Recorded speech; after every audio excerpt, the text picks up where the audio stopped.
السلام علیکم ناظرین، میں آپ کے سامنے اپنی غزل لے کے حاضر ہوا ہوں اور غزل تازہ ہے، کچھ دنوں پہلے لکھی ہے اور سوچا آپ سب کے سامنے پیش کر دی جائے۔ غزل یوں ہے کہ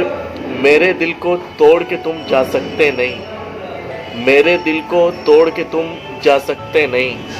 ایسے تو منہ موڑ کے تم جا سکتے نہیں، ایسے تو منہ موڑ کے تم جا سکتے نہیں، اور اس دنیا کو چھوڑ کے میں جا سکتا ہوں،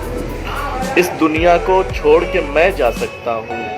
لیکن مجھ کو چھوڑ کے تم جا سکتے نہیں، اور دل کو میرے ٹکڑے ٹکڑے کر کے یوں، دل کو میرے ٹکڑے ٹکڑے کر کے یوں، ایک سوری سے جوڑ کے تم جا سکتے نہیں، ایک سوری سے جوڑ کے تم جا سکتے نہیں، اور میری قسمت میں بس تم ہو سنتے ہی، میری قسمت میں بس تم ہو سنتے ہی، پیشانی کو پھوڑ کے تم جا سکتے نہیں، اور شادی تم کو یار مبارک ہو، لیکن شادی تم کو یار مبارک ہو، لیکن بن میرے گٹھ جوڑ کے تم جا سکتے نہیں، اور عشق جگا کر عشق سے توبہ کرتے ہو، عشق جگا کر عشق سے توبہ کرتے ہو، کاشف کو جھنجھوڑ کے تم جا سکتے نہیں، بن میرے گٹھ جوڑ کے تم جا سکتے نہیں، اور تنہا مجھ کو چھوڑ کے تم جا سکتے نہیں۔ Thank you.